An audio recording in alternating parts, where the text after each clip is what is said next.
판소리 여섯 마당을 정리하다. 신재효.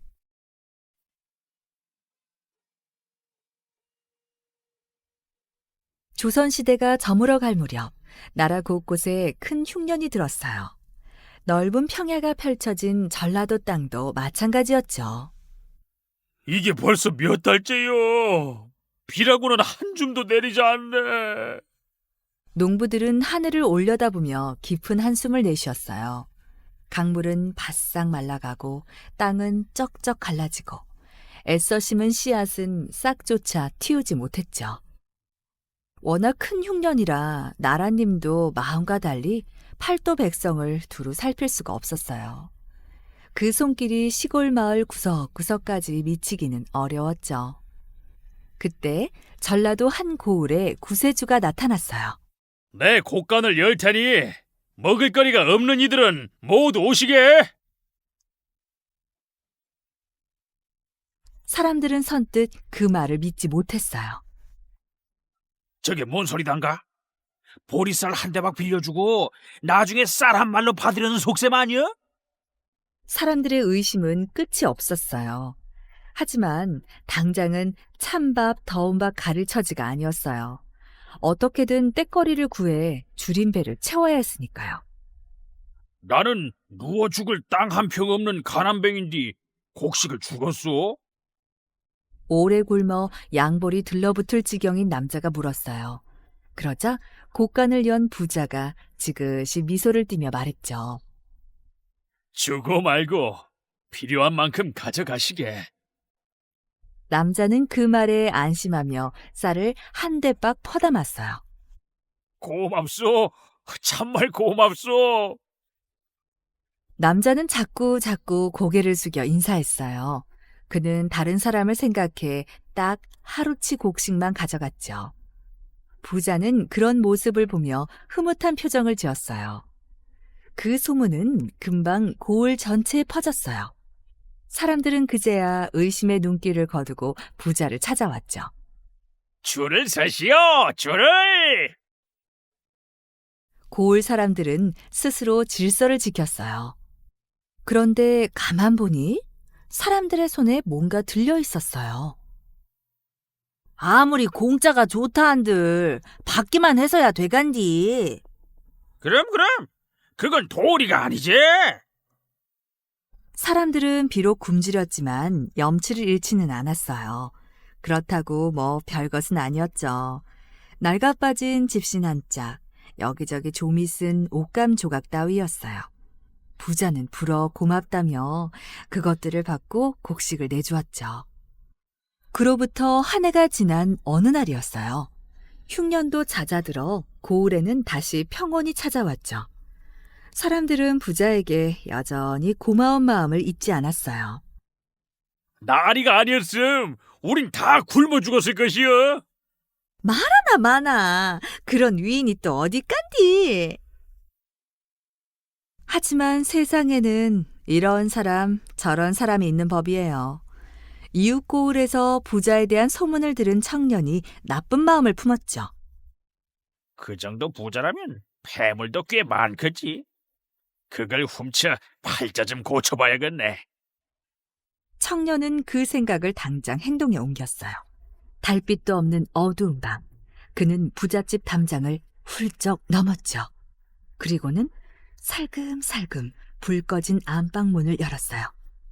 그날따라 이런저런 일을 하다 느지막이 잠자리에 들던 부자가 화들짝 놀라 소리쳤죠.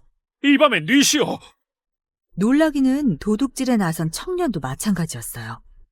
원래 천성이 순박한 청년은 목소리가 부들부들 떨렸어요. 허튼 수작 부리다가 몸 상하고 싶지 않으면 어서 폐물을 내놓거라이. 말투는 험악했지만 별로 위협이 느껴지지는 않았죠. 부자가 마음을 가라앉히며 침착하게 말했어요. 젊은 사람이 이러면 쓰겄소. 땀 흘려 일해서 벌어야 진짜 내 돈이 되는 법인데. 그러면서 부자는 방구석에 놓인 괴짝을 열어 뭔가를 꺼냈어요. 쩔그렁! 부자가 청년에게 내민 것은 엽전 100냥이었어요. 이걸 가져가시오. 자그마하게 어떤 일을 시작할 종잣돈은 되지 않을까 싶소. 뜻밖의 상황에 청년은 당황했어요. 잠시 어쩔 줄 몰라 망설이던 그가 갑자기 무릎을 꿇었죠. 어르신, 저를 용서해 주시오. 이 은혜 절대 잊지 않겠습니다. 그 후 청년은 이전과 전혀 다른 삶을 살게 되었어요.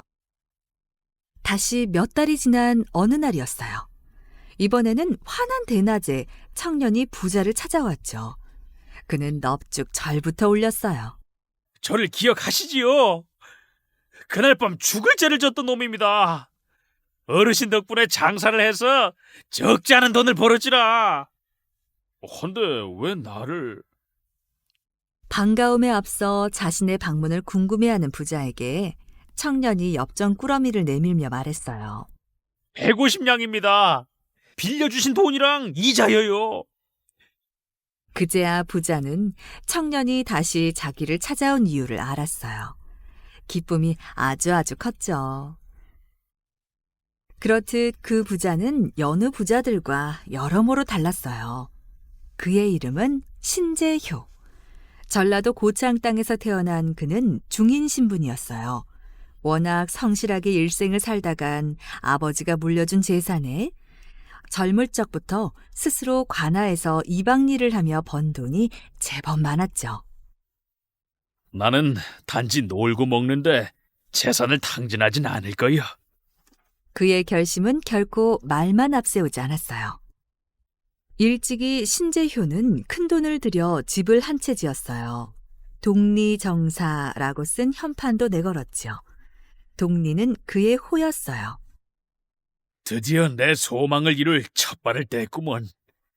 여기에 팔도 인재들을 모아 훌륭한 광대를 만들어야지. 신재효가 말하는 광대는 다름 아닌 소리꾼이었어요. 그의 나이 46살 때는 이방일까지 그만두고 전국의 판소리 인재들을 불러 먹이고 입히고 가르쳤죠. 그곳에서 신재효는 이러쿵저러쿵 들쑥날쑥 입에서 입으로 전해 내려오던 광대 소리의 틀을 잡았어요. 그렇게 정리한 것이 모두 6마당이었죠.